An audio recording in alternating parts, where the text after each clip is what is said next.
Now, I know what you're thinking, but you're safe here. It's okay to not be okay. And self-love is always going to be the best love. Self-care is going to be the best care. Now, join me as we let out some steam, become a little less stressed and more carefree. Come join me over our weekend detox, and let's detox together, because we always want to protect our energy.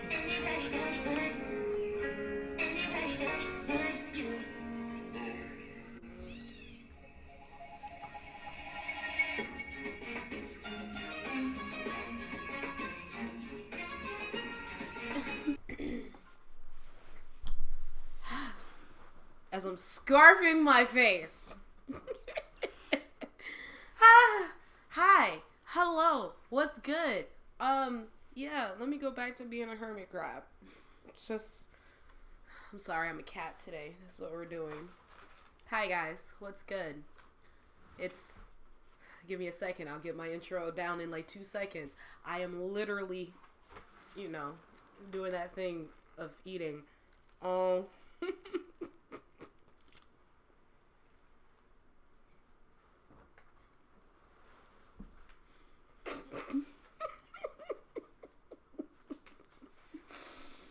Oh, Jesus. I don't ever start on time, and I think at this point, after 2 years, y'all should know, I never start on time. Mm-hmm. Hi. No, go ahead. I was just gonna say, I feel like it's kind of my fault because I was so late. No. I was still gonna be scarfing food down regardless of what time you came in. It's alright. No apologies needed. Hi, guys. It's your friendly neighborhood witch, Reiku. It's been a while. It's been what, a month? Yeah. Give or take. 2 months? Because I think I left in September. Like a month and a half. And we haven't done anything in October. Yep. Anyway, hi. It's your neighborhood friendly witch, Reiku. How are you guys doing? Welcome to my weekend detox. It is part 1 of part 2 of the season 2 finale. And we broke it down into 2 parts because honestly, with seasonal depression coming around, and because it is, you also know, like Men's Mental Health Awareness Month, I didn't want to go ahead and do another subject on men's mental health awareness because I already am a big advocate on that on my social media platforms, talking about men matter and their mental health matter.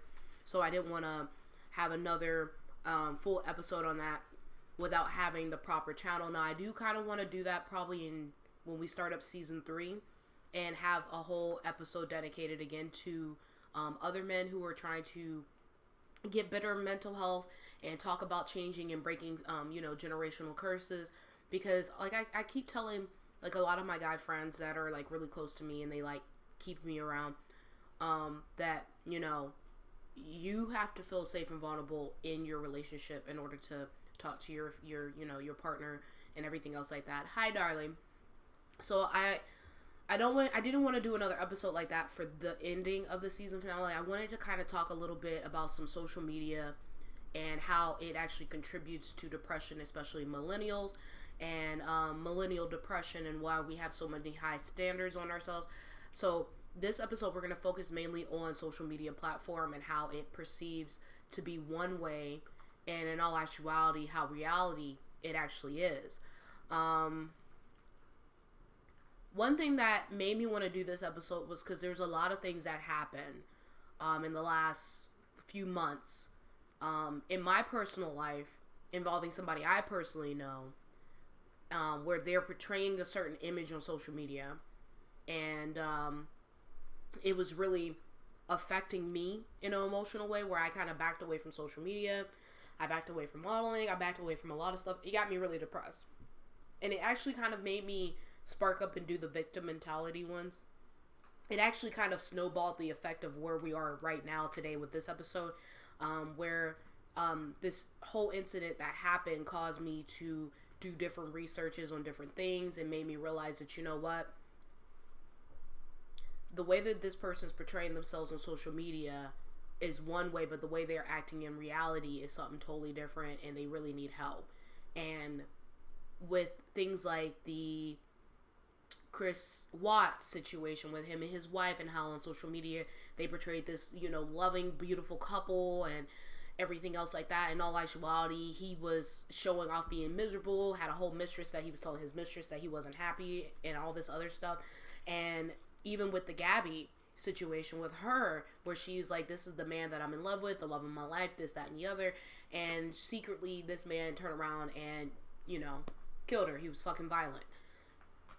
Yeah. It made me start thinking about how social media is a way for people to be fake. They don't show the realness behind themselves. And I tell people a lot of time, don't believe what you see on my social media, because that is not me. A lot of people at this point paint this picture on social media.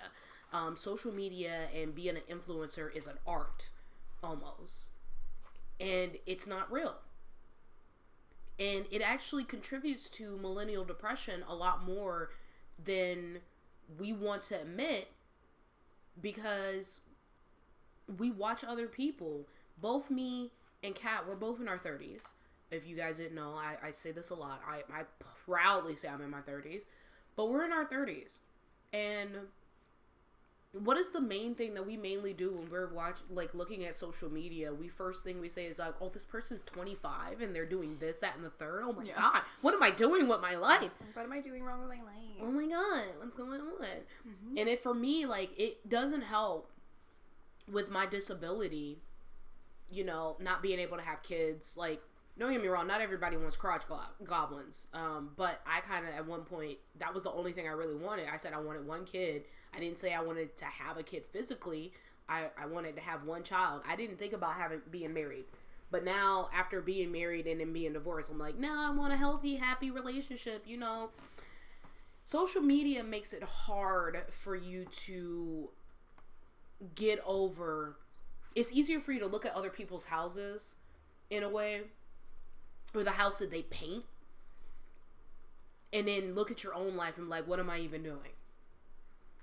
I think we say that almost every week since we've lived here in New York. Mm-hmm. Like, what are we even doing with our lives?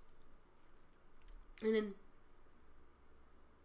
I feel like with some of these people who are influencers, who are like in their mid-20s, early 20s, who are traveling a lot, I'm like, what the fuck are they doing with their lives?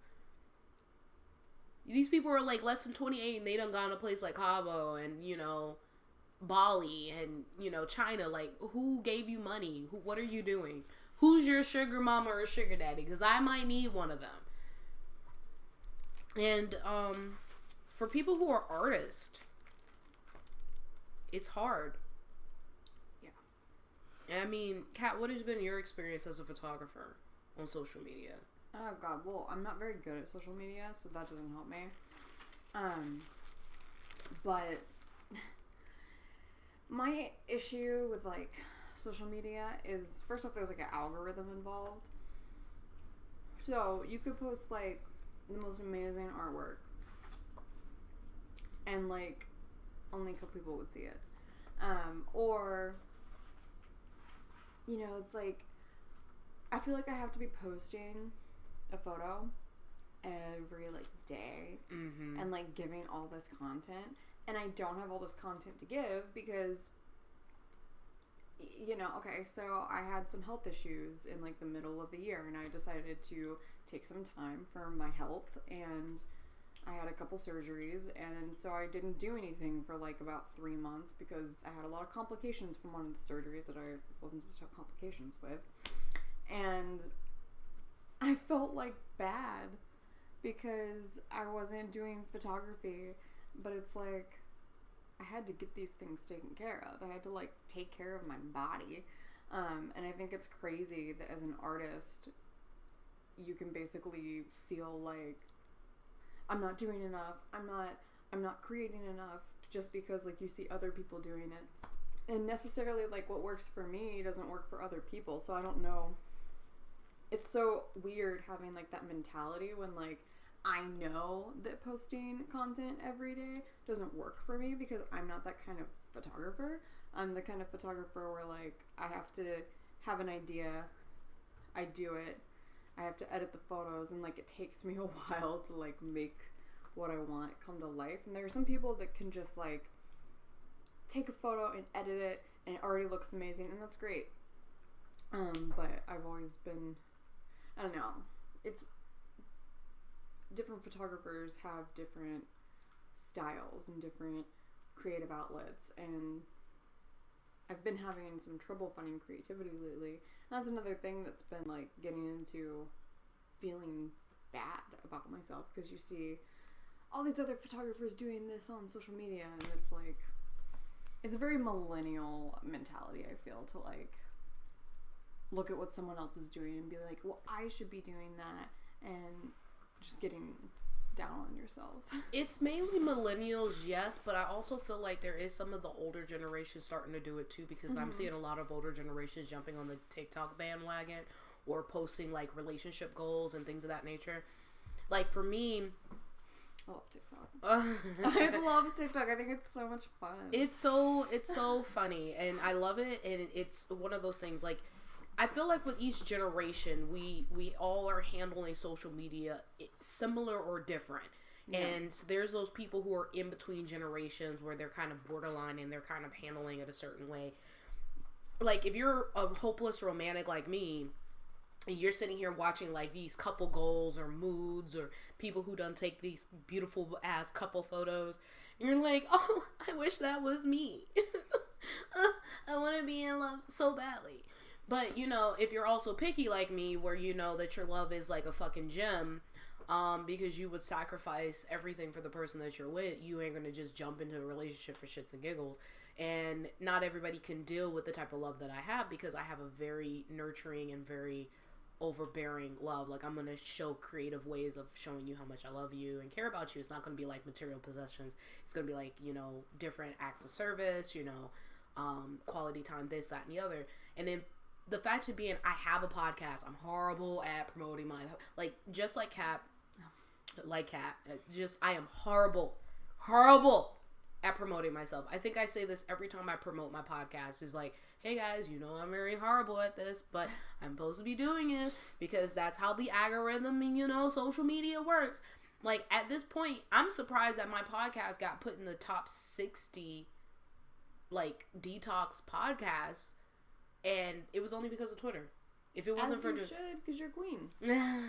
That's true. Thank you. You're welcome. So, you know.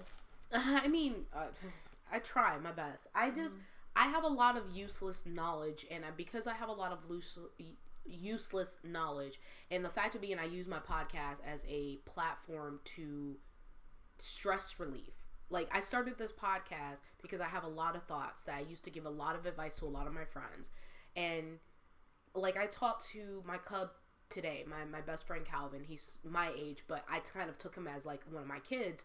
I have, like, a bunch of adult children, if you guys don't understand. Like, I am the mom friend. Kat will tell you she hates it sometimes, but then she also respects it. She have yelled at me. We got into an argument over it, actually. She's like, I'm tired of you talking to me like I'm a child. I'm like, I'm sorry, I'm the mom friend. I can't separate the two sometimes.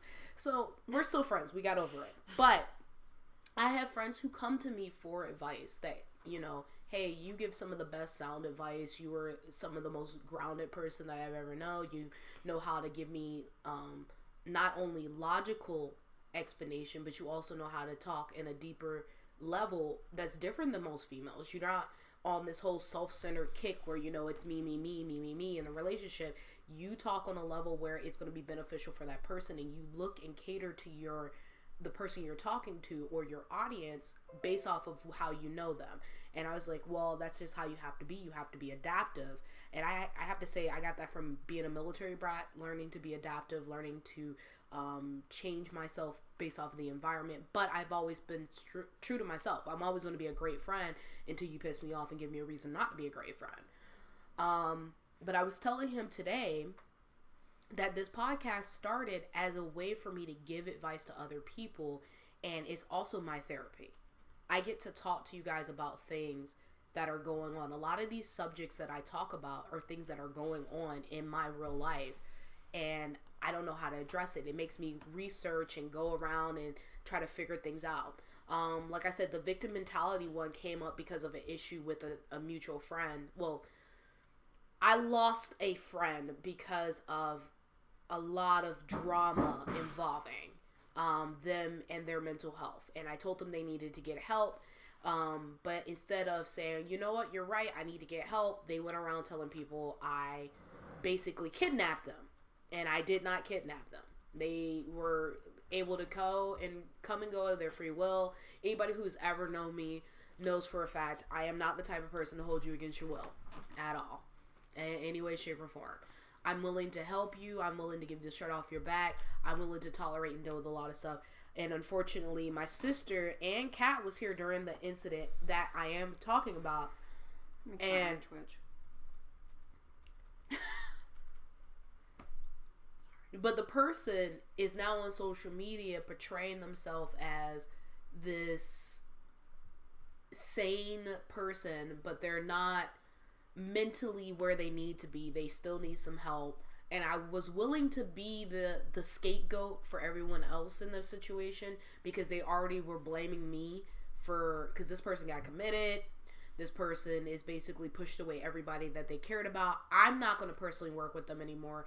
And I'm throwing away 10 plus years of friendship because of this. Because I personally do not like being belittled or damaged or thrown at or anything where they're basically saying that I'm the abuser in the situation and I've done nothing but try to help them. And I have proof and screenshots and receipts and all that other stuff. And basically I got blacklisted for the most part, where some people don't want to work with me, and a lot of people are like, no, we know what's happening, you're fine, we'll still work with you. It had to take a lot of time to realize that, you know, a person cannot see their own self. Like, you can portray to be a perfectly sane person on social media. And that's why I decided to do this, because a lot of people don't realize I'm very blunt and honest on my social media platform. Twitter is all my smut. It was like, that's where all my sexual like thoughts go, because that's what Twitter is. It's basically porn. Like, I don't ever open my Twitter at work, ever. Like, I could just imagine me opening my Twitter feed and the first thing you see is somebody taking back shots. And I'll be like having to explain to somebody as I'm turning beet red, like, okay, great. And then IG, you know, I place my modeling stuff on there, and, you know, if I see something inspirational and, you know, good words, I do try to post stuff on my Twitter that is inspirational so I can change my algorithm on Twitter, because if you click on porn one time or somebody sends it to you, now your whole feed is nothing but porn. And it's like, now I was like, that's not what I wanted. I wanted to see how my friends were doing on Twitter. Now I'm seeing like these random two people talking about their OnlyFans and stuff like that. And I can't do with that. Nico is doing the most right now, guys. He's trying to eat the cord of the camera. He's special. It's the Velcro. It's the Velcro. So, and then IG, with the new algorithm on there, IG is trying so hard to be a crossover of Facebook and TikTok. It's not even funny. Oh yeah, the Reels thing. Oh yeah, with the Reels, and now you can get paid for the Reels. You know, that's great. I am horrible with it, because even with IG, if you have too many posts on IG, then it's not going to be, your page is not going to be noticed. If you don't have enough on there, like, social media is so draining for content creators. Like, these people who literally are influencers, who make this their full-time career, for a reason. Me personally, I love modeling. I love my podcast. I love that my cat is literally deciding he wants to be the show stealer as per usual. It is what it is. Social media, though, we have to take in consideration. I've been really bad about it, but I used to take a week, or I used to take one day out of each week and just not touch social media. Because I realized, for my mental health and my sanity, I had to realize that social media is fake. It took me realizing that influencers will only show you the bad side, well, the good side, or paint this beautiful picture of how beautiful their relationship is. Even on TikTok, on IG, on Facebook, I tend to be very straightforward in myself. And I even apologize to my parents. Like, when I post any of my model photos, I'm like, sorry. And I have to take a quote from Zeb, because Zeb listens to my podcast, so he knows where I'm saying with this, where I have to apologize to my parents. Like, hey, look, you took this flour and these eggs and you make these cakes, so you're going to have to do it when I post any thirst trap photos of myself, because I started modeling for me. I didn't model or start, like, you know, my accountant account because I wanted other people to see. Like, I personally have videos of myself for when I'm feeling down and I'm having those moments where my body, or I feel like I hate my body and things of that nature. Like, I started that for me. It wasn't for me to be like, oh, I want to sell this stuff. It was literally for me to build myself up when I had low self-esteem. I did not have good self-esteem until I was probably about 23 years old. I hated my body. I hated everything about it. Like, it took me to 23 years old to realize how much I love my body. And then even then, there's still days that I'm like, fuck, I fucking hate it. Because you be seeing these girls with the BBLs, and I'm just like, damn, I wish I could do that. I see these girls who have, like, big asses, and I'm like, damn, I wish I could do that. Or girls who could twerk, and I'm like, damn, I wish I could do that. And you know what? I realize that, you know, my body is my body. But when you are one of those people who come and just be so consumed by social media and the blindness of social media, you're going to beat yourself up. You're going to literally tear yourself down because you're looking at these people with, like, these bodies that are probably not even originally their own. There's been a lot of work and construction done to them. And stuff like that. Like, Photoshop. Oh, Photoshop. Everyone photoshops their photos. Oh, no. Like, that's why when I decided to do this episode, I was like, I'm not going to wear no makeup. I'm going to keep my little Acme, like, patch on my face. I'm going to wear my damn onesie. My hair is picked out because I just untwisted it. But I untwisted it because I was like, damn, my hair is actually getting long. And I wanted y'all to see me. I wanted y'all to understand that I tell people 100%, I am literally fat in real life. Like, I'm 185 pounds now. I don't even know if that's considered fat right now. Because I still try to figure out how in the world I got down from 205 to 185 and been steady right there. But we're not going to talk about that. Not fat. I love you. just know that. I love you. You know, I'm going to remember that next time you call yourself fat and bloated. And I'm like, really? Seriously? The door. 133 pounds. Get out of my face. Out of my face. I can't. I have really bad body dysmorphia from when I was in college. And honestly, social media does not help with that. Yeah. Social media does not help with women's body image. Honestly, it can even go back a step further that social media is a platform where they're still using perfect body models. Like, hey, if you're going to be a size 2, you're going to be a size this, you're going to be a size that, in order to end up going that route. A lot of people don't realize as millennials, we have the worst when it comes down to our body images. We have the worst when it comes down to relationships. Because we're in that generation where we witnessed some long-term relationships. Some of us have, where we've seen like years of relationships be successful. And then we still also, we're in that generation where the ad company was still saying you gotta be a size 2 to be a model. Yeah. Sorry. No, go ahead. I just think that's my problem. Is like my parents have been together for so long. So I think like my expectations are too high. Exactly. And like, I don't want like, when I go on a date with someone, I want like a relationship. And nobody wants a relationship. No. And you know, it's so weird because social media, if you go onto my IG and you actually sit down and look at the stuff that's posted on my IG, like read my comments, read my stuff, I still post, yes, I post model photos. Great.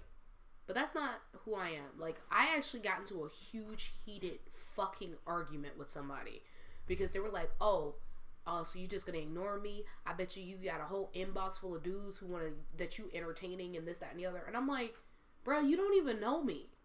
Like, anybody who knows me And me and my sister had this conversation. My sister knows that the moment I like somebody, whether I'm just talking to you, possibly just like you, and I tell you I like you, I instantly, you're the only thing on my fucking radar. I don't care about nobody else who says I'm cute. I don't care about nobody else who sits here and looks at my story, likes my photos. If you ain't liking my photos, if you ain't looking at my story, nobody else matters, because I have fucking tunnel vision when I like somebody. It is straight like that. And the thing is, I stayed loyal to one person since like forever, and both my sister and Kat hates this person. He is and the eye roll is so great. Yeah. I stayed loyal to this person, and they fucking hate his guts. They're like, he is not gonna make you make you a girlfriend. Why are you staying loyal to him? I was like, because nobody else wants me, and that's just it. And I think that's the reason why most people don't talk to me, because I act like I'm in a relationship, and I'm not in a relationship when I'm sitting here and I'm talking to somebody. Like, yeah, but then they don't want you to be with anybody else. Oh yeah, the moment they don't want to be in a relationship with you. The moment I sit here and entertain somebody else or seem like I'm happy, then all of a sudden they don't want to deal, or they'll sit here and be like, "Oh no, I miss you, right?" And I'm just like, "Okay, great. Now I'm back in this loop again." And it's just like, I can't get out of this fucking loop. But then again, at the same time, nobody really wants me. So I guess it is what it is. I mean, honestly, though, I've actually done a lot better. I've backed away from that person. And I'm very, very proud of myself for that, because I am done with toxic. I told people, I cannot call myself a victim in that particular situation. Like, oh my God, he won't make me a girlfriend, blah, blah, blah. And I've stayed loyal to this person, this, that, and the other. You can't, like I tell people, guys, women, everything in between, typically we know what we want from that person the moment we meet them. Mm-hmm. Like, we typically know. And if I sit here and I invest in you, I'm not going to get mad if my investment doesn't turn out to be the way it wants to, because I took that risk. Relationships are a fucking gamble. It takes two to fucking tango. And the thing is, like, we sit on here and have these expectations of what, relationships are supposed to be because of social media and growing up watching fucking Disney movies and Disney princess and thinking that, oh, this is what we're supposed to do. We get the boy, we get married, and then that's it. We don't have nothing else after that point, because they don't ever show us what happens after marriage. Or, those cheesy 90s and 80s fucking romantic comedies, 16 Candles. I love those movies, though. I do, too. I was sitting here watching 10 Things I Hate About You the other day. God, that was such a horrible movie, but totally worth it.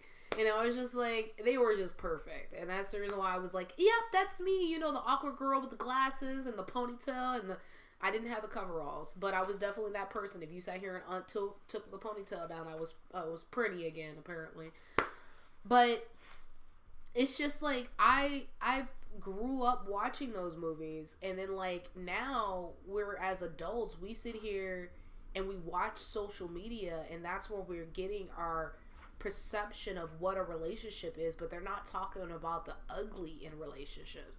They're not talking about the hardship it takes for you to get there. They're not talking about, how did I get to this point? A lot of these influencers used to be heavy on drugs or heavy on other stuff. Like, they don't ever talk about that backstory. They don't talk about how they used to be heartbroken, or they've been whores, or they're technically simps and this, that, and the other. It's just like, I also know a lot of people who are like, oh my God, I'm such a great person. But in all actuality, in real life, they're assholes. They're dicks. Nobody wants to be around them. Like, I know a lot of people who are, I guess internet famous, they're social media famous, and one of them basically say, like, I'm trying to give you wisdom, this, that, and the other. And some of that wisdom they get it from me, or they sit here and they get it from other people, and they don't live by the fucking wisdom that they're preaching. I'm one of those people, like, I try to live by what I preach for the most part. Like, me being demisexual, like, I'm straight up like that. I have my moments where I really, really want sex, and then I have moments where, I'm good. I'm good for months, maybe weeks. I've been pretty good the last couple days because I found out one of my friends and stuff, well, no, they're not even my friend. Associate by proxy, is the best way to put it. Got an STD. And, that's one of the ones that are long-term STDs. And I was just like, you know what? You're reminding me why I'm not for the streets and why I'm for the driveway at best. And not even the driveway. I'll probably even say the corner of my room at best. Like, I can literally go through my threshold and be like, you know what? This isn't for me at all. I actually have to tell people, like, social media makes it hard for me as a person who is a great person to be a great person. Because then if you're too nice on social media, then you got the internet bullies. And if you don't, or if you're too mean, now you're an internet bully. It's just like social media, there's no common ground. I feel like it's almost like high school sometimes. 100%. Oh, 100%. Especially Twitter. Oh, very high school. Twitter is straight up. I told you my Twitter, I can't even say it is high school for me. It's just straight up porn half the damn time. And I'm like, how did we get here? Who sanctioned this? I haven't been on Twitter in like a week. And the first thing I see is porn. I was like, why? The last thing I liked was involving Disney Plus and Netflix. How did we get here? Who shared this? Why? I am on football and Taylor Swift Twitter. And both of those are very high school. Oh, yeah. Both. No disrespect to either. You're both great. I love both of you. But in high school. Man. I mean, there was at one point in time my Twitter had gaming feed stuff on there, but now I'm not even seeing that or my astrology stuff. Like, I'm not seeing anything about astrology. I'm like, who randomly shared some porn to me that I wasn't aware of that now all I have is porn down my feed? Great. I can't share this. And you guys know, like, I travel for work now, so it's like that is the worst thing ever. Is pulling up Twitter and the first thing you see is porn and you're just like, fuck. Especially when, like, it's just some random account that you, like, followed back. Like, way back when you first opened your Twitter account. Like, yeah. I'm like, great, this all they great. do is just post porn. You're like, oh, okay, cool. Great. You talk about how you want to, this is a safe space, ladies. What are you trying to do? I'm like, oh my God. Not that. And I didn't help my algorithm by replying to something today, so that really didn't help anything. No. God, don't follow my Twitter. Please don't. If you really want to see the raunchy side of me, that's not because you know how I used to tell people who talk about sex a lot are usually people who are not having sex. That's me. Yeah. That's me. I'm not having sex, so I talk about it a lot on Twitter. I don't do either of those things. So. My Facebook, though, has a lot of my family on it. So my Facebook is very tamed and humble and sweet and innocent and the loving side of me and the logical side and, oh my God, we're going to be in this together. We're going to do amazing things. And then, like, my IG is a mixture of the two. It's a healthy balance somewhere.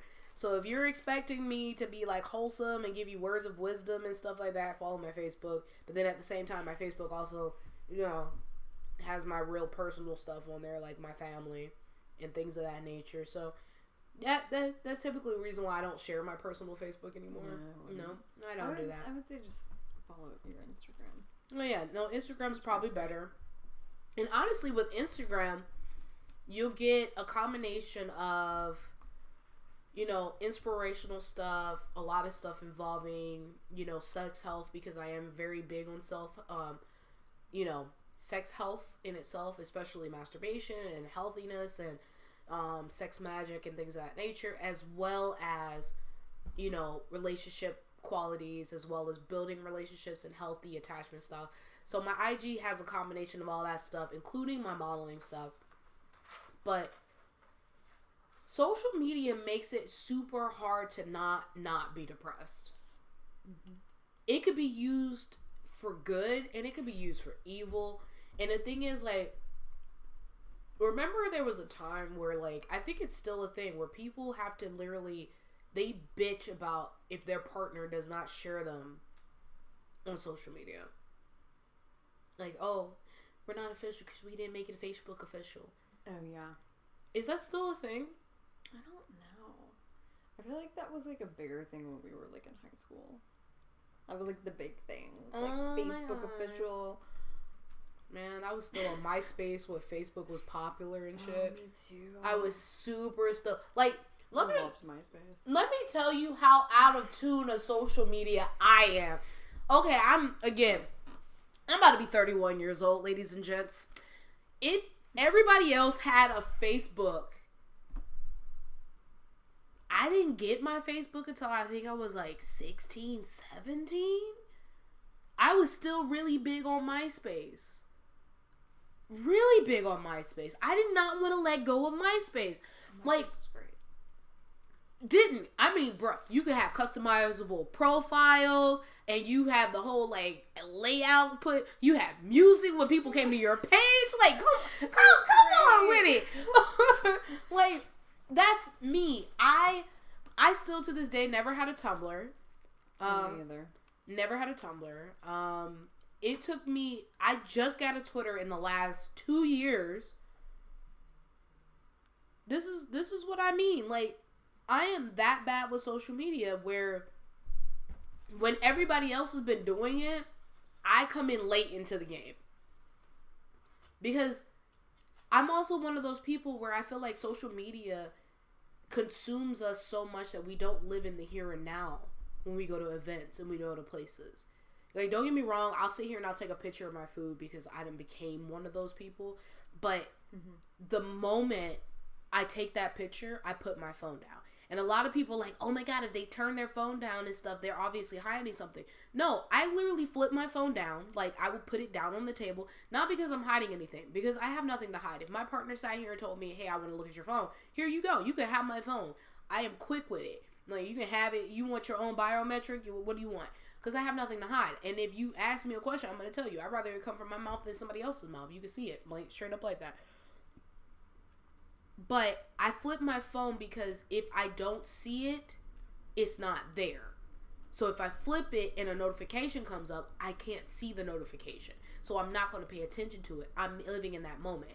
I went on a date and the entire time we were there, yeah, he was sitting there, he was recording, you know, like the stuff that was going on there because that was it. And I told him, I was like, look, I'm flipping my phone over because I've been here, but I'm flipping it over so then I can live in the moment, and I want to live in the moment, and I want to just embrace time with you.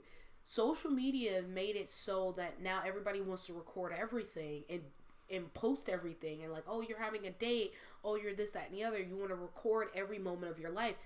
Now you're not holding on to that memory. You're not cherishing those moments, and you're missing the little things. You're living in the moment through your phone, and it's not what you're supposed to do. I'm one of those people in the millennial standpoint where I like living in the moment. Like, if I go to a museum, I want to be in the museum. I don't want to be on my phone in the museum, exploring the museum, or having those memories through Snapchat or Facebook or IG or whatever the case may be. If I go to a museum with somebody, I want to be there with that person, you know? And I think the only reason why with the 9/11 museum I was that way, because my mom has never been. So I video called my mom so she could see some of the places there, because my mom was still in the military at the time, and she has never been in New York to go to the museum since they built it. So that's just how I am. And I feel like social media makes it feel like you have to record every moment.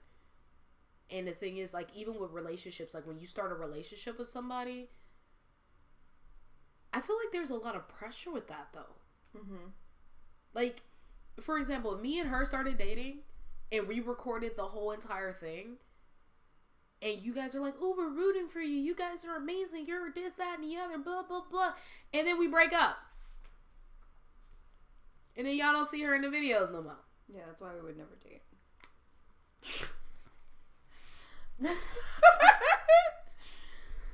We would never date for multiple reasons, because she is my platonic soulmate. Like, I've came to this conclusion. She's the only person who does a lot of stuff that doesn't annoy me, and I don't want to like punch her in the face. I think low key she wants to stab me sometimes. I want to stab everyone. Mm-hmm. Sometimes though. Mm-hmm. Not just you. Mm-hmm. And I want to stab you less than I want to stab other people, so that's a good thing. You see what I mean, guys? And I'm the gothic one, you know? It's so weird. I'm an Aries, okay? And I'm very passive-aggressive. She is It's very... very bad. She's very passive-aggressive, but I'm very quick to be the person to be like...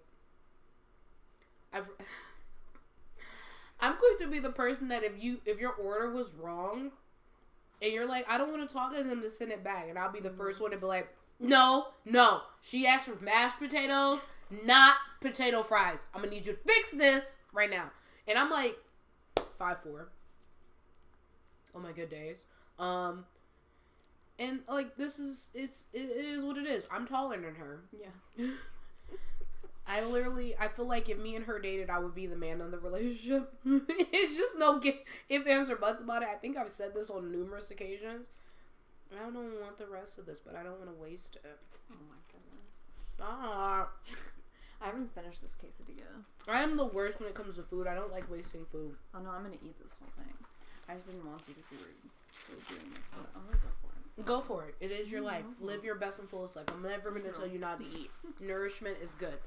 But, you know, social media and stuff, it's bad because even with social media, I've had to defend our relationship on social media before because I had more pictures of me and you at one point when I'm still married. And people were like, oh, you and your girlfriend are so cute. I'm like, no, that's my best friend. Wait a minute. I was like, yeah, I'm very much married. Oh, you're married? Oh, y'all are so cute. No, that's not my wife. It's not my wife. I have a husband. You can't believe what you see on social media. My husband did not like taking photos. But then again, he didn't like me taking photos by myself, which was weird. I'm like, you don't like taking photos, but then you don't want me to take photos by myself. Make it make sense. But he's better now. Like, I don't know what he's doing. I think his girl doesn't like taking photos. So I guess it works out for them. But social media is a good platform for doing art.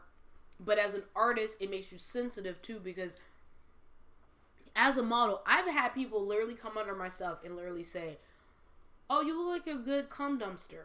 What? No, I've had to block comments like that.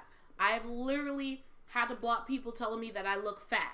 I've had to block people telling me that I need to go to the gym. I've had to block it. Like, it makes it easy and successful. It makes it easy for people to just be assholes. And it makes it easier for people to randomly unsolicitedly send you dick pics. Yeah.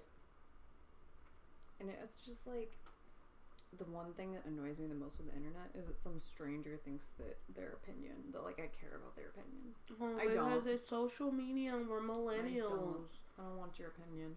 You could have kept that to yourself. Moved along. Oh, don't you know that his character is really actually a horrible person? Oh my god. Oh, she's making fun of the TikTok. Okay, so I made this TikTok, right? And this actor that I like is on this show. Made. I just think he's super hot. Like, who cares? What the fuck? Whatever. And his character's a piece of garbage. And so somebody commented on my TikTok and was like, "What's wrong with you?" That's what she's talking about. Oh man, that was funny. What's wrong with you? It's just a horrible. Stop. I'm a horrible person. Obviously, you're apparently a piece of shit. But yeah, stuff like that. Like, if somebody posts something harmless, like you could like literally post like, I like this song, and someone would be like, this is the most offensive thing you've ever said. I'm like, what? Apparently I'm a city girl and I'm for the streets. And apparently I'm just a hoe and fucking everybody. I was like, news to me. Last time I checked, I definitely told the only two important females in my life that I like somebody a lot. That like I would be willing. I even started looking for this person some art supplies. Like that's where I'm at.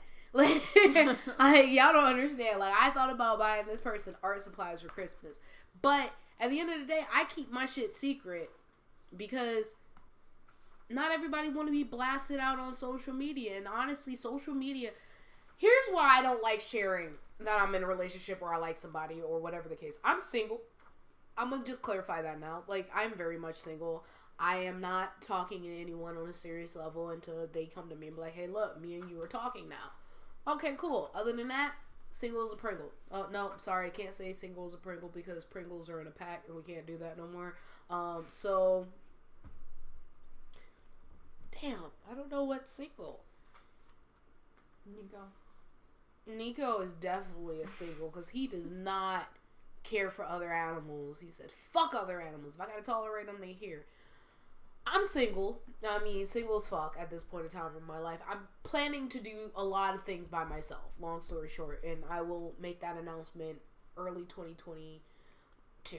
I ain't gonna make that announcement right now because it ain't the time to make the announcement. We're still figuring some shit out for this year.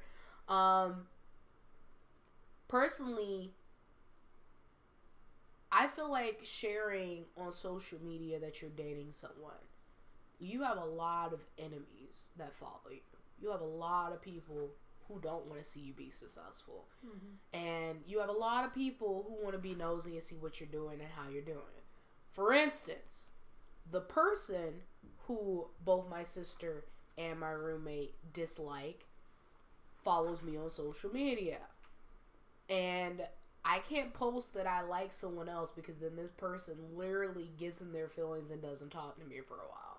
But you're supposed to be my friend and you're supposed to want me to be happy, right? This is what you constantly tell me. You want me to be happy. But if you truly want me to be happy, you should not change or your rhythm or how you want to be because, you know, I'm talking to somebody. I actually want to take control of my happiness. Which I've told this person on numerous occasions. It's going to happen. Like, I can't control you, but I can control me, and that's just how I'm always going to be. But social media, when you post that you're in a relationship or you're talking to somebody or this, that, and the other, then all of a sudden, that's when everybody wants you. Mm-hmm. Like, for some reason, I don't know what it is, because it's funny. I have people literally ask me, and it's so bad because the person I'm talking about to, he asked me not too long ago, he's like, I'm pretty sure you got people trying to sit here and you know, drink your bath water and shit. And I'm like, no. I don't have nobody trying to do any of that. And I had to show them, like, I don't delete messages. Like, I straight up, I don't delete messages. I don't filtrate through my shit anymore. Like, none of that. I literally can tell you, I don't have nobody in my DMs trying to talk to me on a level. And I don't know what it is. I don't know if maybe I'm, like, social media is like, oh, I have all these people liking my photos and liking my reels and liking all this stuff. And I'm just like, oh, maybe I'm ugly. Like. Take it back. Huh? What? Take it back. Not ugly. I'm like, but I'm saying social media makes you question that way. You're like, am I ugly? Like, does nobody want to talk to me? And then it was so bad because then I had somebody comment under my post on Facebook, and they're like, no, they're intimidated by you because you're very intelligent and you're beautiful. You're not just a person who has never been told no a day in their fucking life. You have substance behind you, which like I said, my cub Calvin, he will tell you, he said he loves talking to me. Me and him could be on the phone for hours just talking. And I mean, like, I used to live with this kid and he knows how I am. Like, if you want to have deep intellectual conversations with me, I can have some very deep intellectual conversations. Social media makes it so hard for you to be able to see that, oh, she just thirst traps, da da da da. I literally said it in one of my previous episodes that I'm trying to be black and educated. I'm trying to be bae, which is basically black and educated. I'm trying to not just be a thirst trap my entire life, because being a thirst trap is not, I mean, it's not for everybody. I like doing it. I do it for myself. I don't care how many people follow me on any of my social media platforms or be like, oh my God, I would totally, like, you know, lick the salt off your back. Like, I don't need all that. Like, honestly, my personal opinion, again, I don't care for the attention. People think that because I post a lot of that stuff, I like the attention. I really don't. Kat, do I seem like the type to like attention? No. She would hate to be famous. Oh, I would fucking despise it. She'd hate it. I fucking hate it. And honestly, like, even when it comes down to me wanting to promote my book, like, the idea of getting famous from that freaks me the fuck out. Like, I'm like, oh my god, like, people are going to be able to read, and my book is going to be, like, an intimate part of myself, and I know I'm going to have to start promoting that, like, ridiculously hard in the next 2 months, which I'm not looking forward to that. I need to figure that out. But I would never make it to be famous. I personally would hate being a celebrity's girlfriend because of that purpose. I don't need to be the center of spotlight. I don't need to be like, oh, I could totally take her spot. Like, I don't need all that. Mean to you for no reason. Huh? So people are so mean to them for no reason. To celebrities' girlfriends? Yes. Oh, 100%. Like, they think they're going to date this person. You're not. Oh, no. I will tell you like this. I posted something today on my Twitter about Ryan Reynolds and how much I love him and his wife. I love them so much. They are my favorite celebrity couple. Like, they are a unit together. And anybody who knows me knows I love Black. Like, I love him to death. But him and Quinn are the most adorable couple ever. And I don't sit here and be like, oh, I could take her spot. I'm like, look, respectfully, if you need a third in your relationship, I will gladly slide up in there. Like, just, you don't even know. Like, but, and even then, like, my ex-husband will tell you guys, like, I will go to open mic nights. I don't like being called out on the street. There was a event in Jacksonville, Florida that me and my sister went to. It was a taco festival. And a girl randomly came up to me saying, oh my god, you're Reku. Like, I've seen you. And I freaked I almost punched her. Like, you know, my sister saw me tense up. I'm like, what? Huh? It scares me. And it's not the first time I've been recognized on the street, but it's literally, it catches me off guard that I keep forgetting that, you know, I do have shit that people have seen and people know me through somebody else, and my shit has been shared by other people. Like, I personally am not the type of person, and I've never been the type of person to need to be shown on social media. I think the only reason why I was that heavy on it with Damon was because Damon was doing a lot of other shit on social media where he was calling other women beautiful, and you were still acting like you were single, but you were dating someone. So I think that's the reason why I got into that. And that's relationship PTSD. But I'm back at that mindset where, like, as long as you tell people you're single or you're talking to me, I don't need to be posted. You don't gotta post me. I don't need people to know what I look like. I don't need, like, it's so bad because I hate bringing him back up, but my, the guy that I was talking to, my friend and stuff, I sat here and he's one of those people that me and him, we talked about it. I was like, if we ever got into a relationship, I didn't want to be posted on social media. Don't post me on social media. Don't put no photos of me up. No nothing. Be one of those celebrities that post that person up the moment you get married to them. Because then at that point, you could be sneaking the whole time. Because people want to see your downfall. There's a lot more people who want to see your downfall than see your success. I generally want to see people in my life be successful. Yes. I sit here and support my friends to the fullest. And that's just it. Like, I don't ask for nothing in return or anything. And people will sit here and think that, like, I'm an asshole or I'm pretentious or I am self-centered and things of that nature. But Kat will tell you, as long as she's known me, she's asked both me and my sister why are we so good to her on numerous occasions since she's lived with us. Like, if I order food, I always think of her. Like, if I sit here and I do anything involving the household, I also think of Kat. Like, even when we got into our argument and I wanted to go out to go eat, I was like, Kat, do you want to go with? And, like, me and her were still in argument mode.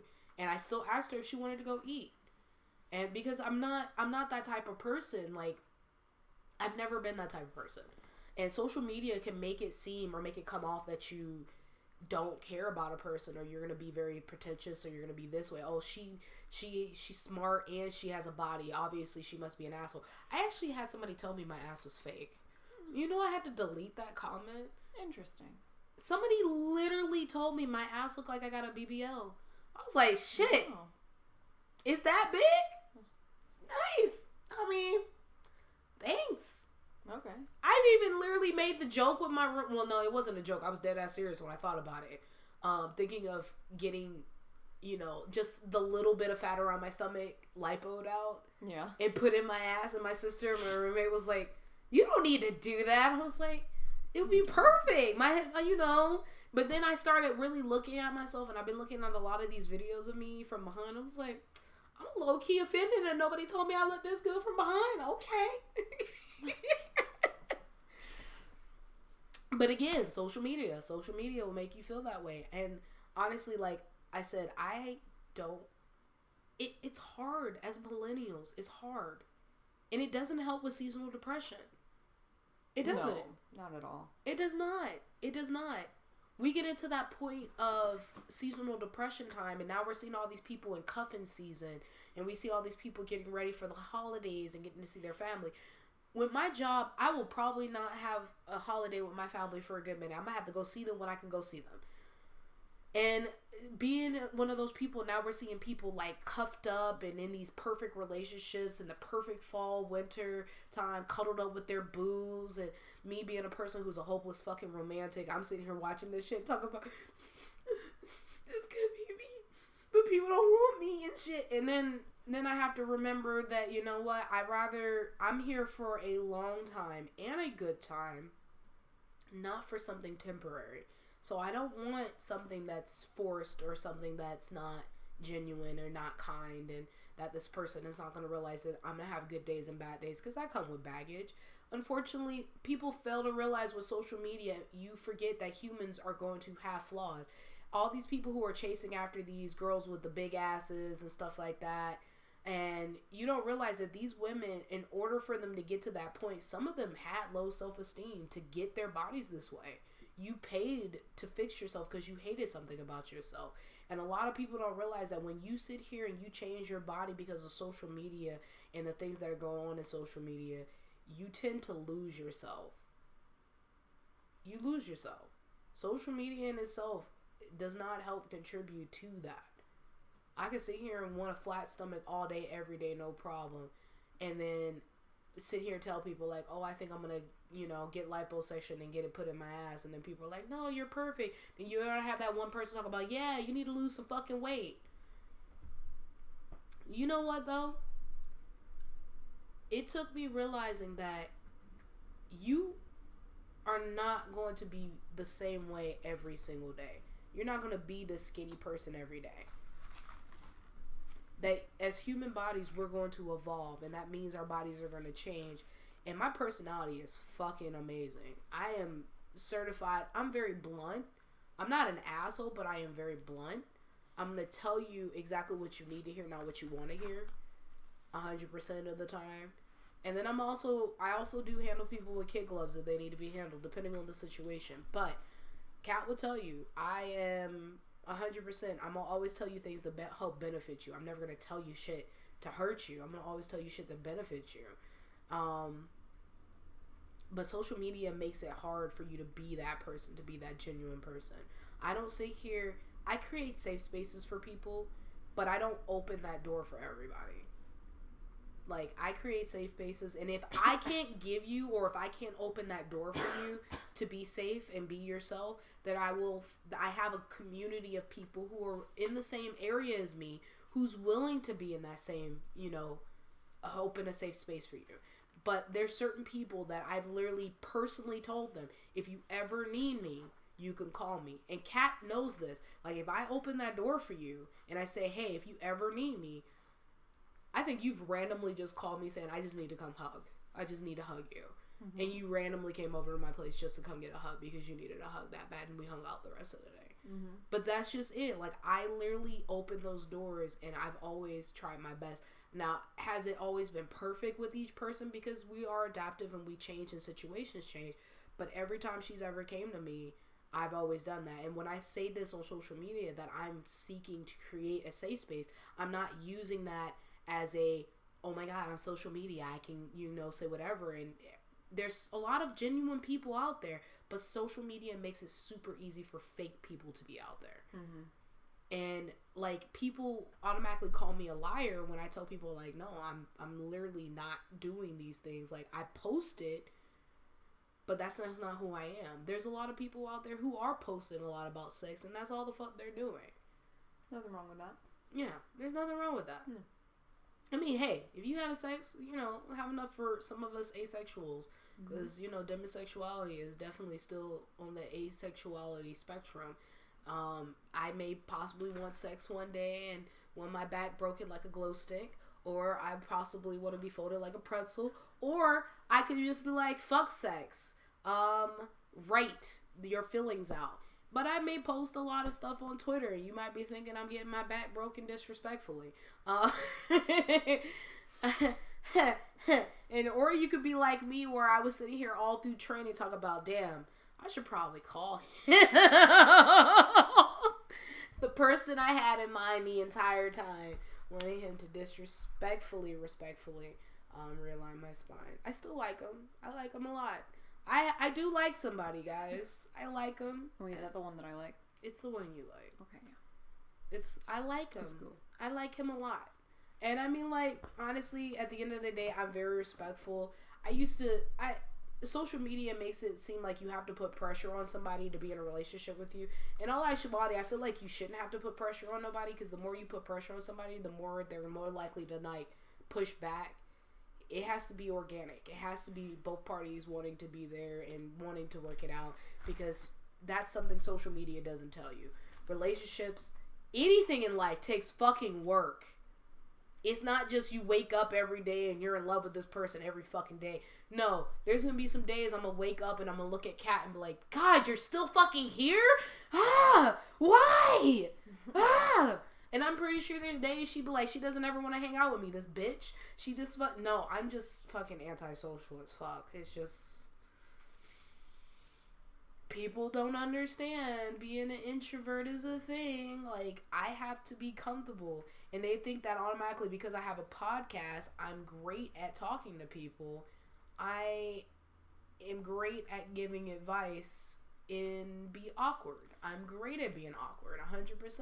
My hair is just flatted out. There, look at that, guys. We're gonna put this right back on here because I'm looking like a bridge. I'm looking like a troll, like the old school trolls and stuff. The ones with the hair. I know what you're talking about. I had a bunch when I was a kid. I had like 3 of them. But I just don't let social media run your life.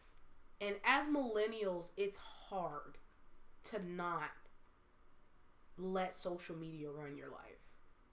And you wonder why a lot of people don't realize that is kind of one of the biggest causes of our depression. It is. Because we're sitting here seeing people our age or younger living these lavish fucking lifestyles as influencers. They're getting paid to live that lifestyle. And you're like, how can I not do this? How? And you're looking at somebody else's house. And I said this a few episodes back. Actually, I've said this a couple episodes, where sometimes looking at your own grass is a lot better, because we're so busy looking at other people's grasses. And mind you, you're only seeing what they want you to see. Mm-hmm. You're not seeing the bad. You're not seeing the ugly. Like, last year, I lost 8 people. And it took me losing that 8th person for me to even publicly say I lost 8 people. And it was to the point where I was so emotionally hurt. I was devastated. I lost people to COVID. I lost people to natural causes. But a lot more of it was to COVID. I think I only lost 3 people to natural causes last year, and the rest of the 5 was to COVID. And this year, I've lost 3 people to natural causes so far. And that is, like, to me, a lot. And I didn't want to post up here like, oh my God, the only time she's ever posting is something sad. And sometimes taking a break from social media is actually good for you. And Kat, like, when she sat here, we went out to eat before I went on my last trip. She was complaining about, taking the time off for her health. And she feels like she could have done a lot more, because being in New York, we came to New York for a lot of different reasons. I came to New York because I wanted to expand and start anew, because I did get divorced. And I wanted to start new because I wasn't getting anywhere in Jacksonville. I wasn't getting anywhere in the South. Like, it was to the point where it was just like I was around the same people, and I wasn't growing. I was stagnant. I was hindering my growth, and it wasn't helpful. And then Kat came up here because she wanted to, become a photographer. And I was like, well, I also want to continue modeling and I want to get published by a certain age. Unfortunately, I hit that benchmark. I'm at that age group, but it doesn't matter when I get published as long as I get published at this point. And so we basically came up here for a purpose. We didn't come up here just because like, oh my God, it's New York. It's the Big Apple is where everybody goes to live their best and fullest life. No. We legitimately came up here for a purpose, and it's been hard, it's been stressful, and she was like beating herself up, and I knew that for me and her that it would not happen within like the first year. It's going to take time. We have to rebuild our networks. We're going to have to rebuild our, our groups and who we're around and who we hang around. It's a lot of networking, and unfortunately, because between my car issues that I've been having, and I've had the worst time in New York. Out of everybody else in this household, I've had the worst time in New York. I actually think that my skin has gotten worse since I've gotten here, because anybody who's actually video called me in the last year, this is the worst my skin has ever been, and it's only been this bad since I've been in New York, and I've actually been breaking out in hives every time I come back from a trip. Every time. I think it's the pollution. I think New York just hates my skin. But people don't realize it that, what you doing on social media, it's not going to happen overnight. A lot of these people have to be more sociable and a lot more stuff. Some of these people are introverts. Some of these people fabricate their lives. There's a lot of people. Who was the lady? The one who had the daughter, and the daughter killed her because she found out the mom was faking being sick and using her fake ailments. Gypsy Rose. Gypsy Rose's mom was doing the same thing.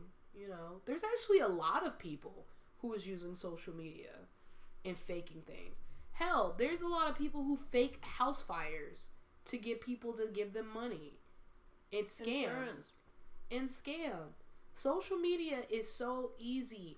And people eat that shit up like there's nothing.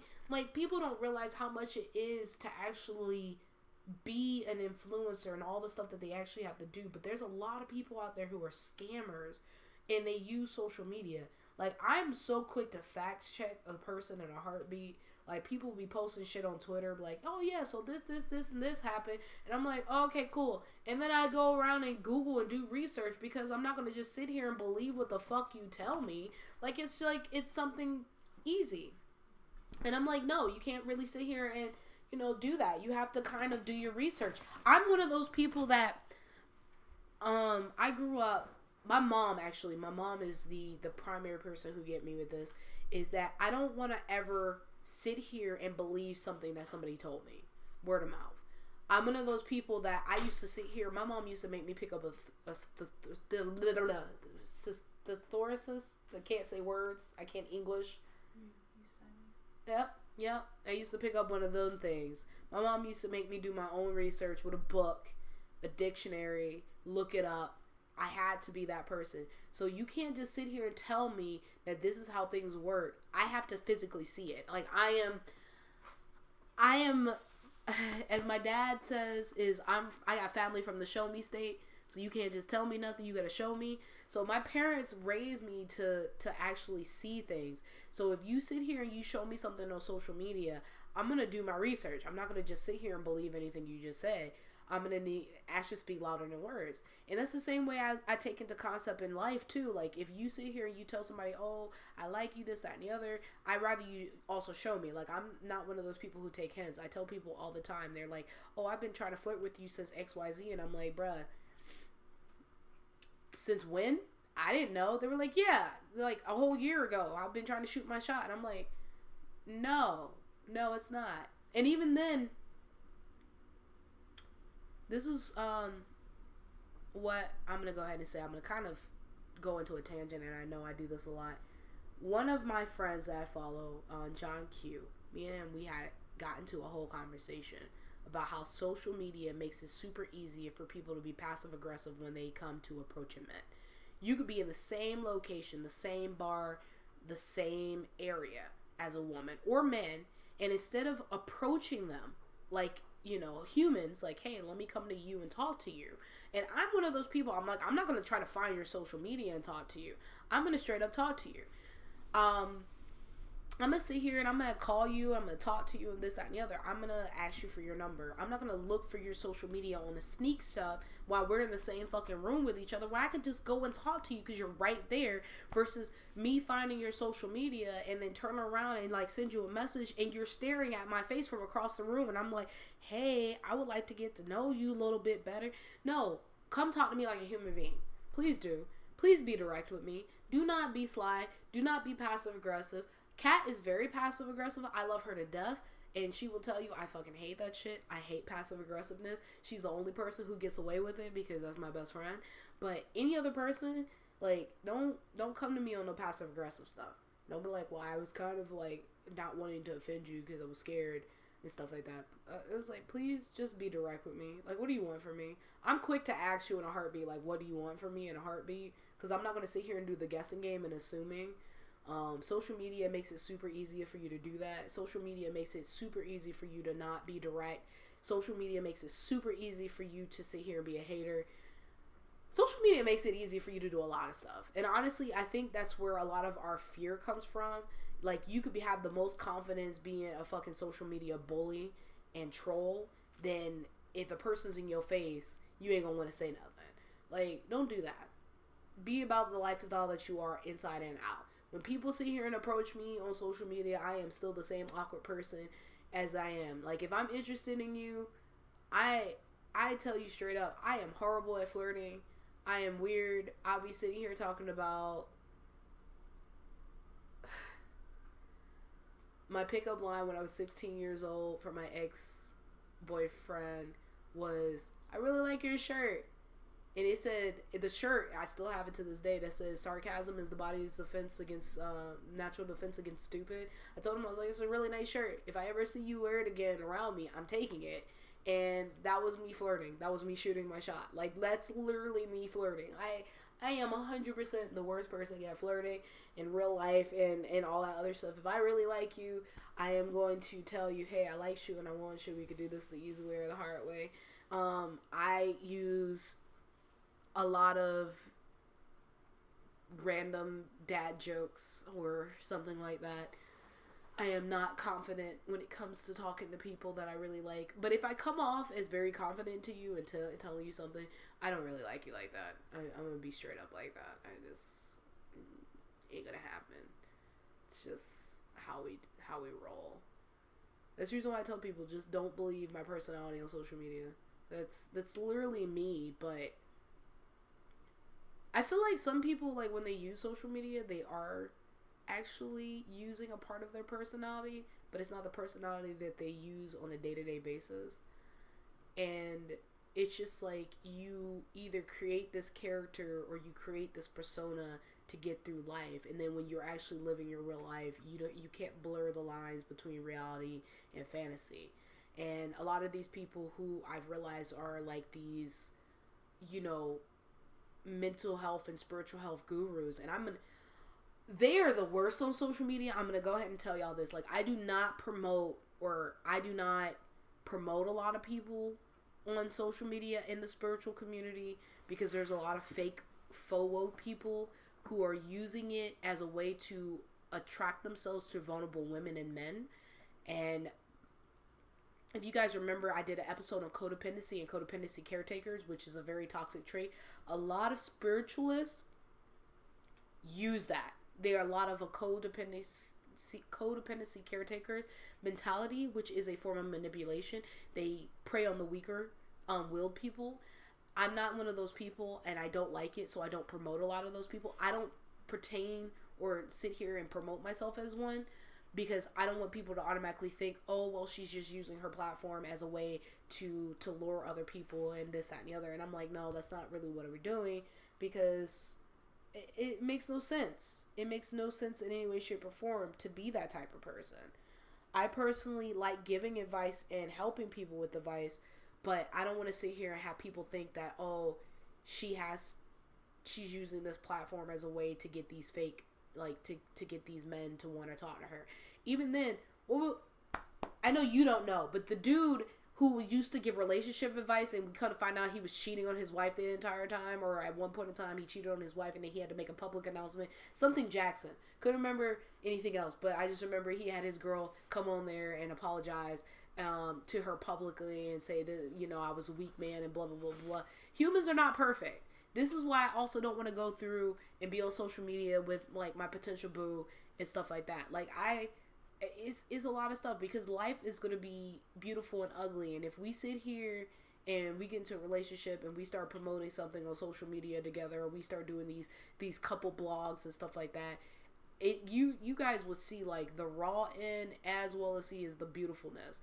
Because nobody wants to become off or be seen as imperfect, or as monsters. As humans, we don't want to show our flaws. We don't want people to judge us for our flaws. I tell people 100%, they're like, oh my God, you're perfect, this, that, and the other. And I'm like, no, I am very flawed. I don't need y'all to gas me up and tell me how perfect I am, because guess what? I'm still evolving.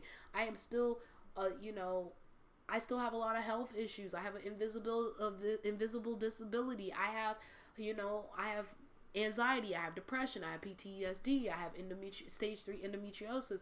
Like, there is a lot of things that people don't understand that I have gone through in my life that social media can hide, and everything else like that. And even then, the things with social media, a lot of the stuff that you post on social media when you're a kid show up as an adult, especially when you get famous. So it's one of those things that social media is a tricky beast. It can be used for good and it can be used for bad. And it's more or less that you have to take into consideration that social media, too much social media, can really be detrimental on your health, especially as a person who all you do is wake up in the morning and put on your social media, or you sit here and wake up or go to sleep and you're looking at social media. Like, the most I literally do, and people are like, oh, how do you get to sleep at night? I'm like, I literally will turn on YouTube and listen to serial killer docs. Like, that is literally what I do to go to sleep. And they're like, and you can sleep through that? I'm like, yes, I am one of those people. I'm not on social media. I'm not on this. I literally got into the habit again of being away from my phone for a couple hours to focus on stuff, because I want to finish my book. So I'll focus on my book, or I'll focus on school, and I'll put my phone purposely in another room so I'm not looking at it. And the thing is, like, yeah, I can get my notifications on my laptop, but I still don't look at those notifications. So people are like, oh, so you're not paying attention to me. You must have your phone in your way. I'm like, no, I really don't. I legitimately take time away from social media, because if you do too much screen time, and it is scientifically, psychologically proven that too much screen time is detrimental on your growth and development as a mid, 20s and 30s, and even in your teen years. Talking about screen time and how bad social media is, waking up in the morning, no, you're fine. But I try my best to stay out of social media, at least at this point, when I'm at work, when I am focused on school. Like, I try to avoid it, because it's hard to stay focused. It's hard to look at your own life and what's going on in the moment when you have social media as a distraction. Sometimes being away from your phone is a good, healthy thing. They actually say recommended time, even as an adult, is anywhere between 4 to 6 hours max on social media for your mental health. Because it makes it hard. It makes it super, super hard to want to live your life to the fullest if you sit here and you're on social media watching other people's lives. Because then you'd be sitting here like, why is my life not like this? I'm 30 years old. How is this person at 25 already bought a house? What were they doing? What are their secrets? But they're not sharing their secrets. Now you're scrolling on their timeline, trying to figure out how in the world they were able to afford a house at 25 years old. And all you did was help them out. Mm-hmm. None of these people are artists. None of these people don't know any struggles, and they're not promoting their struggles. My favorite ones is the celebrities who go on the street and give out random $1,000. Like, you need to justify that I randomly gave somebody $1,000 so I can seem like I'm not a piece of shit. That, I'm a celebrity, but I'm just like you. I like to donate thousands of... No, you're not just like me. You can't just... I can't randomly afford to give somebody a random $1,000, okay? One of my favorites is when celebrities go to, like, a job. Like, let's say, like, Amazon, where the workers are overworked, underpaid, don't get time off, they're abused, and they just like do the job for like 45 minutes. Like, oh, look how much fun this is. You know how much Amazon just pays you to promote them, and you're only there for an hour max? If that. Not even. People don't realize, like, I could sit here. I've been modeling since I was 18 years old, so 12 years. 12 years. 12 years. It's a long time. It's a very long time. And I have been placed on people's I am on somebody's website for their harnesses. I have been, at least, I guess that counts as a publication? Kind of. Oh, and I am in somebody's book. Never mind, I have been published. Mm-hmm. Like, one of my photographers put me in her book. I'm Mother Earth in one of her books. So I have been published. So it's not like I haven't been published. But social media is literally make it seem like it is okay. And, like, for me, I posted for, like, myself. Like, I didn't post for people to feel sorry for me or have victim mentality. I posted when I almost overdosed on pain meds a couple years back. Because I literally didn't realize that my pain was that bad. Like, I posted on there, talk about, oh my God, I could have died like a year ago. Or anything else like that. Like, I posted the ugly side of, my life on social media. And people were like, oh my God, you're just seeking attention. You're seeking validation. I'm like, no. I'm telling you how scary endometriosis is. That because to this day, doctors still don't promote how serious endometriosis is. My roommate and my sister had to witness me curled up in a ball before because of pain. They see me not get out of bed a couple times because of it. They, getting off of my antidepressants, they had literally seen me almost pass out in the fucking shower.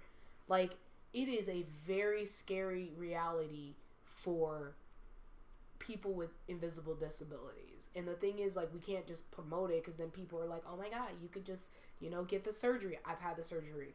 It didn't work.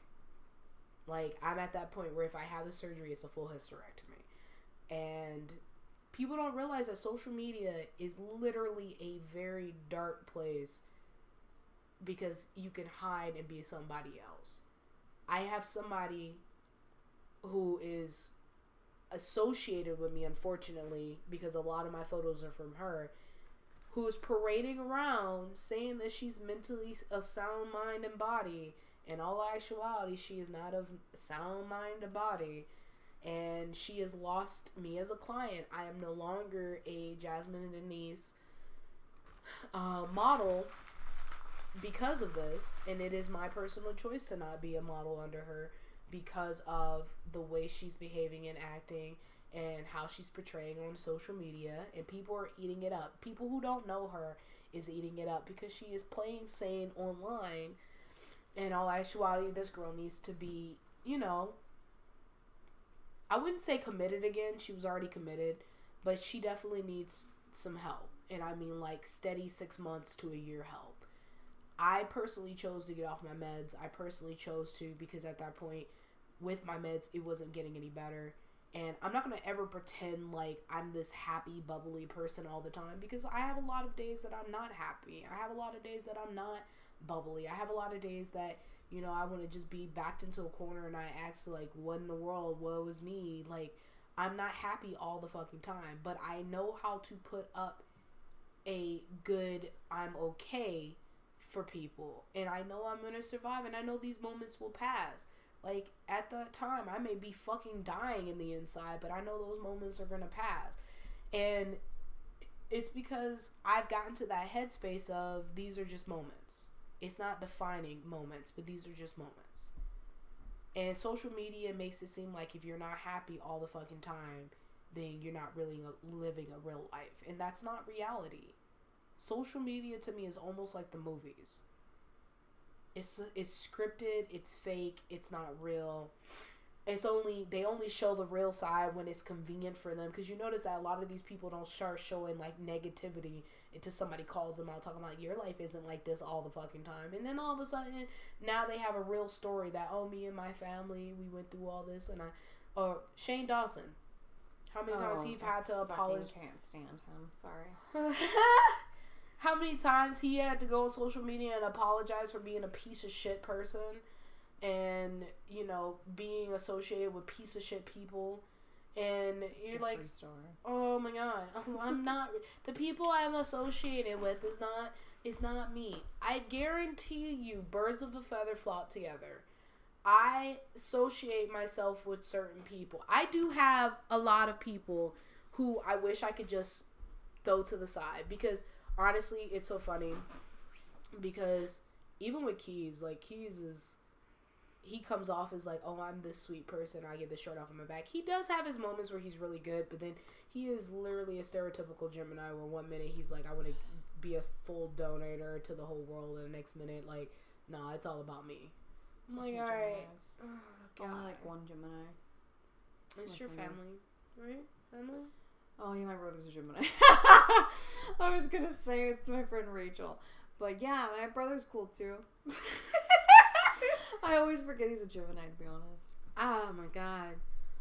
Oh. My ex was a Gemini. She was insane. Oh, we don't want to talk about your ex, who I was till this day will, like, hunt down with a fucking pitchfork. I know. She just ruined it for you, like, for your first girlfriend experience. It was so bad. And I had to find out you had a girlfriend through social media, and I was so pissed off at you about that. Sorry. Like, oh yeah, we're at a game together. Wait a minute, I'm seeing this girl more and more in your photos. Kat, you have some explaining. Oh yeah, that's my girlfriend. Oh my god! You're supposed to be my best friend. I don't talk to anybody about that stuff. It's okay, I love you too. It's You alright. too. It's alright. But I come and tell you about people I like. Yes. I don't say it on social media. Actually, no, I think I started saying some stuff on Twitter, talking about, like, this person. I call them my potential. I was like, my potential, you know. Still like him a lot. It's disgusting how much I like him. I fucking hate it. So if somebody approaches me right now, it's just not gonna happen. I'm like, sorry. You're not my type. But you're single. I want somebody else. I'm gonna be straight up with you. Like, it is what it is. Don't ever come to me when I'm already infatuated with somebody else, because I will tell you and hurt your feelings that I like this other person. You have no chance in hell until that person tells me they are disgusted with me or don't want me. Which I will probably convince myself of that in probably like a month or two anyway, and then be like, back to square one, because that's usually what I do. After a month of not getting attention or anything, then I'm like, alright, cool, time to move on, great. And then I'll go months without talking to somebody. Oh, it's so bad. But, yeah, no, social media, it's bad, guys. I mean, like, and it's so bad because even then, like, when you post on social media and you're trying to be honest on social media, some people actually just straight up call you a liar. You can't be gone this long without sex. I was like, yeah, people actually can go that long without sex. Have you not heard of asexuals? Like, Right? I mean, honestly, I know people in this world who are like 25 plus and virgins. And people still are shocked about that. How are you 25 and a virgin? How are you 28 and a virgin? I'm like, I know males who are virgins. Like, to this day, I swear on everything, he's 30 and he's a virgin. And people are like, he can't be a virgin. I'm like, yeah, he's very much one. He's just very picky. He doesn't want to give his love and affection to just anybody. Hello. Hi. How are you? He's being very cute. He's being very cute and the center of attention. And that's just it. Like, and you know what's so bad, though? Like, I was sitting here saying with, like, social media, like, people will shoot their shot. And it's not like people haven't tried to shoot their shot at me. Like, I had a lot of people around, like, February, March try to shoot their shot. But then stop trying. Like, you shoot your shot, and I'm like, okay, let's see where this go. And then straight up quiet. I'm like, crickets? Huh? I thought you wanted to talk to me. What happened? So, it's like, it's weird. Social media gives you this confidence boost, and then when somebody say yes to you, like, I tell people, the worst that you'll ever get from me is a no. And honestly, why are you going to be scared? My parents have always told me, no matter what it is, always ask, because the worst you'll ever be told is no. And even then, it may change to a yes later down the line. Yeah. And you never know. Like, you don't know the reason, so sit down and ask the person, like, hey, can I talk to you on a serious level? I would like to get to know you better. I had a dude ask me straight up, like, if I ever come back to Florida, could he take me out on a date? And I told him yes. I just haven't came back down to Florida yet. I have to go to that side of Florida. And he was like, all right, cool. And I'll let him know. But he said if he ever came up here, if I ever went down there, would I be willing to go on a date? And I'm like, sure. Is it involving food? Awesome, cool. I will never turn down food, ever. I'm just letting people know that. So take the risk today, guys. Shoot your shot. Not at me. What did you want? Did I stop scratching you the way you wanted to be scratched? That's exactly what happened. Okay, he's just being cute and wanting to be the center of attention. Is he gonna jump on her back? I don't know what he's about to do. He's doing the most. But what else do you want to close with social media and fakeness? Because honestly, like I said, social media is just, like I said, it gives you an opportunity to paint a picture or to basically portray your life to be a certain way, and it's not that way. Definitely. Yeah, no. I mean, live your truth. Like, I get social media is a good platform to make some money, but then when somebody comes in and you come up, talk about, oh, I'm not toxic, but then you toxic as fuck, or, oh my God, you know, I'm toxic, and they turn around and you don't want your person talking to other people and stuff like that, you will be surprised. Because there's a lot of people out here who said that they want girlfriends and they're in relationships on TikTok. Talk about, oh, I like these type of girls. And then my favorite one is people who say they like BBWs, but then they're fucking with girls like my size. Yeah. Don't try to say that you like BBWs, but then you sitting here talking to a girl that's my height and my size, and you talk about that's all you like. Because I will call you out if you ever piss me off. I have receipts everywhere. And then there's a lot of people who jumps on that bandwagon, talk about that they like big girls, but then will never be seen in public with one. Mm-hmm. So it's weird. A lot of people sit here and they use social media as a way to get people's attention. They like attention. And I feel like, though, with our generation, a lot of us, that's what we want. We want attention. Because I don't know if you guys grew up how I grew up, where, like, you didn't really get that much attention growing up. I was the baby, so. You got all the attention. Mm-hmm. Too much attention. You got all the attention, too. Yeah. And you were the first grandchild. Yeah. I don't want to hear you. First grandchild. Oldest, like, niece. I'm so tired of her and her shit. Yeah, I guess she's my... Yeah. Okay. I know my status. She knows her stat. Okay, so if you guys didn't hear that, that's my sister. She's the manager / executive producer of the show. This is what I mean. Like, I love my dad, and I post on my Facebook all the time, on my personal Facebook, pictures of my dad. Like, I am a daddy's girl 100%. But I'm going to go ahead and tell y'all this. What I mean by, like, I may be a daddy's girl, but let me go ahead and tell you how my dad runs. My dad loves his kids, but he has favorites. My sister, my stepsister, that's not his biological child, is his favorite. He will never say that on social media. That's his favorite. 100%. His favorite boy, my brother, which is his child. Him and my biological mom's child. Those are his two favorite kids. I am the oldest and his only biological girl, and I am not the favorite. And honestly, at this point, Anna might be his second favorite girl at this point. And that's not even his daughter. That's his niece. Every time. He done bought this girl a whole freaking car for Christmas. A whole, what was it, a Jeep? No, she got like a sports car. She got some kind of sports kid car for Christmas. All I remember was getting a Barbie Jeep. And every time my dad would buy a game console, he said it was for me, but it was for him. And so I would get it occasionally. But that's how my dad is. He has favorites. And my mom has favorites. And I love how my parents would say, oh, we love our kids equally. No, you have favorites. But that's what happens on social media. You can portray to be a certain way on social media. And I tell people like this, I don't fuck with everybody. And I'm damn sure not going to keep up appearances on social media or in person if I don't like you. If I don't like you in real life, I'm going to tell you straight up I don't like you. And I am not going to pretend to be friendly with you on social media. I don't care how much status you have in any way, shape, or form. This is why I don't need to be a celebrity, because I will be in celebrity eye in a heartbeat and then have somebody sit here and say some shit and then I'm going to punch them in their fucking face. People will try to cancel you. Oh yeah, straight up.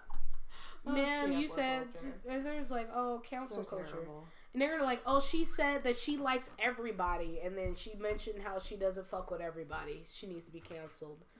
I said that I'm a healer.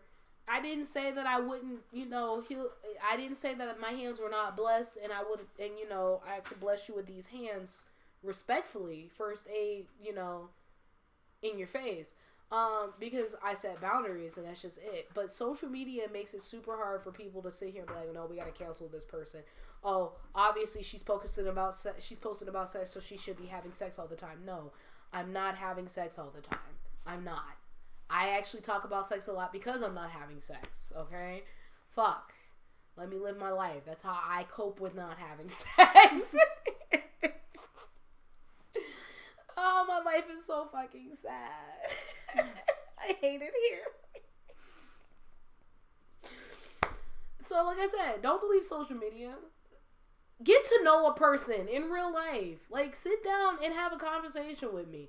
I had to tell somebody on my Facebook today, I am more than just a pretty face. I was never always a pretty face. I used to actually be the ugly duckling. Everybody used to pick at me. I have never been popular a fucking day in my life. I knew everybody in every group in high school, but nobody remembers who the fuck I was. Literally, that's who I am. I have pictures in almost every fucking group in high school. In one of my high school books, I was in everybody's group. I knew somebody from everybody's clique. But nobody remembers who the fuck I was. And I'm okay with that. And then I got bullied by a dude that I liked during high school. He bullied me. But then, after school was like, oh, I didn't mean that. I had to keep up appearances. I'm like, Get away from me. Get away from me. Stop. I actually told somebody, why are you going to dumb down yourself to impress somebody? That's the same reason why you shouldn't do the shit that you're doing on social media. Who the fuck are you trying to impress? These fake people, these people who don't really care about you, these people who are not going to be there and be by your side. You portray yourself on social media and be this person, but the people who are really going to stand by your side are the people who are going to be. Some people create these personas on social media to get approval, and you do not need approval from fake people. These people are not going to be there for you all the time. Mm-hmm. They're not going to be there or hold your hand during, different moments of life. And don't get me wrong, there's a lot of people on social media who, I've met some of the best people on social media. Oh, same. I'm not saying everybody's like that, but some of these people and stuff, they are literally changing their personalities and personas just for social media. And a lot of the fakeness and stuff makes it really hard because some people get real offended with their social media friends. Oh, so you're going to tell everybody else about this, but you're not going to come to me? And people get offended. They do. They really, really do. But then again, you got to remember, catfish does exist. Mm-hmm. People pretending to be different ages do exist. People creating different accounts. I've actually found out I've had 3 ghost accounts following me. I didn't even realize that. That's how much I am not paying attention to social media and who's following me. The most I do is I get rid of derogatory comments under my shit and then I keep it moving. That's just it. Life is just way too short to care about what social media says. If I get into a relationship and you guys happen to see it on social media, that means I really must like this person. And first and foremost, y'all probably, the most I would announce is I'm no longer on the market. Y'all won't see a picture of that person. Most you'll see is probably their hand, their arm, the back of their neck, them sleeping. That's all you really gonna get out of that. Because I don't need nobody sitting here being hateful and stuff. And then also being a model, it is hard to be in a relationship because being single or being available is appealing. Mm-hmm. And that's another thing of the social media fakeness. Me being a model, I can't not be available, quotation marks. But I want to be in a relationship so damn bad. Yeah. That's bad. And a lot of people oh, you must be posting about a lot. You must be in a relationship. bitch, I might be. Like, shit. You don't know. Just like I said, I post a lot of sex on Twitter. So obviously I'm having a lot of sex. People perceive what they want to perceive. I can write a poem, or me and somebody could read the same book, and people are going to perceive it differently. And that's how social media is. It's a story. That's all it is. Now, don't let it detriment your health. Limit it to a minimum. Don't let somebody else's lifestyle or, you know, what they post on social media rule and dictate your stuff. Because a lot of artists can use social media platforms to be more famous. But then when you sit here and you're an artist and you're looking at other people's work and you start getting self-conscious, especially if you're very self-conscious about your work. Mm-hmm. But you could also use it to platform and to promote and to, you know, make a network. But you got to know the bounds and know what you need to do. And you got to put in the work and the effort and realize that, you know, don't look at people as competition, but look at them as, you know, allies. Like, hey, look, they're doing successful things. They're at a different point. I want to do the same thing, you know? But also limit it, especially during the holidays. God, cuffing season. God, it's so depressing on social media. I'm seeing so many people in couple relationship stuff, and it makes me hurt in my soul. And I'm sitting here in the back talking about, why can't people like me? I'm such a great person. And I got told 3 times today by Calvin, my cub, like, bruh, you do so much for people you date, and they don't realize it. Like, what is wrong with these men that you talk to? Like, what the fuck? I've witnessed and seen what you've done for guys that you like. You will literally support their dreams and ambition. I would love for a girl to look at me the way that you look at some of the men you look at. I was like, because some people are just rather be for the streets. That's the lifestyle they want. They want to, you know, conform to social media and society norms for that generation. I've never been that way. Never wanted to be put in a box. Fuck that shit. I'm very old school like that. So, any advice for people on social media? Advice? I guess just don't look at your phone so much. I definitely say limit social media intake. And just realize that, you know, it's just the surface. Sometimes it's not even the surface. A lot of this stuff is just set up stages that these people are creating. You never get to see people's houses where their apartment or their room is messy. A lot of these influencers only show, like, them outside. They don't even show the inside of their apartment half the time. Or show the things that they're doing. Yeah. And that's just it. So just take everything on surface value. Everything is just with a grain of salt. Because I personally feel like our mental health as millennials, social media does not help with that.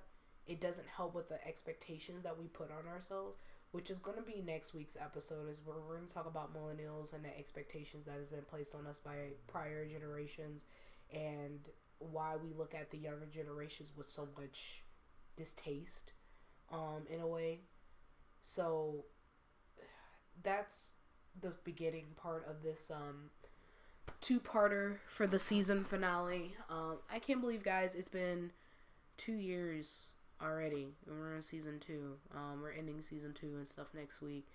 And I appreciate you guys for tuning in on this long tangent and rant about social media fakeness, because I had to draw the line. It was a lot of stuff going on in my personal life with people portraying themselves to be a certain way on social media.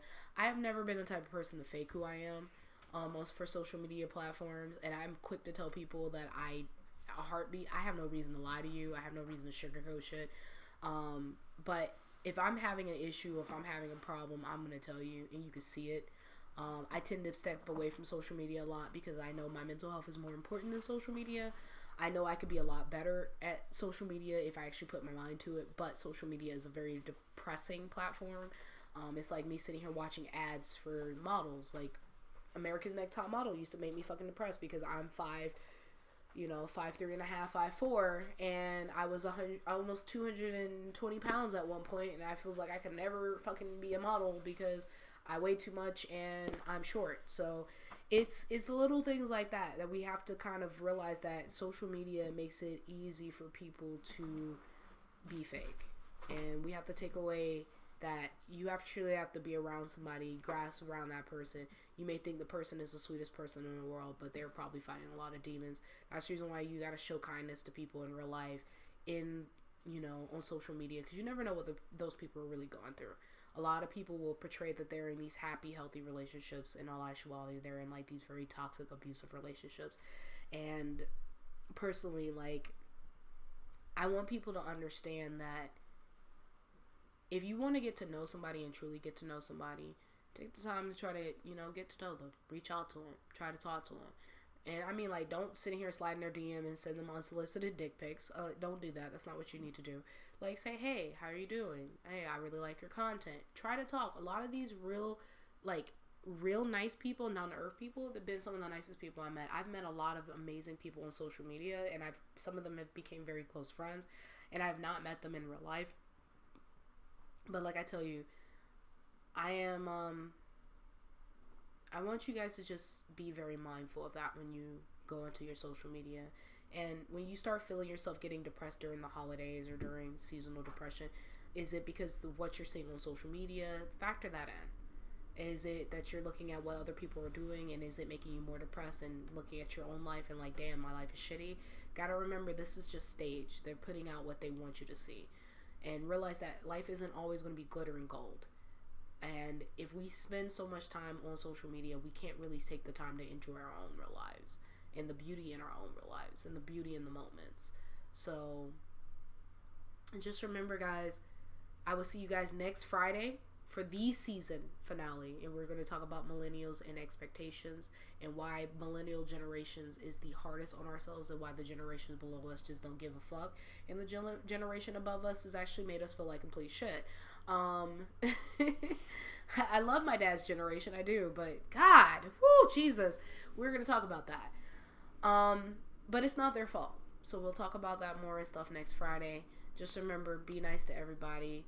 Don't let nobody halfway love you. It is okay to not be okay. Self-love is the best love. Self-care is the best care. Take care of yourself first and foremost. And just remember, you guys are amazing. And don't let social media make you feel like that you have to be a certain place in your life. Don't stop going. Don't stop progressing. Doesn't matter how you get there as long as you get there. Doesn't matter how long it takes you to get there as long as you get there. Don't give up. Social media makes it so easy for us to want to give up. So, with love.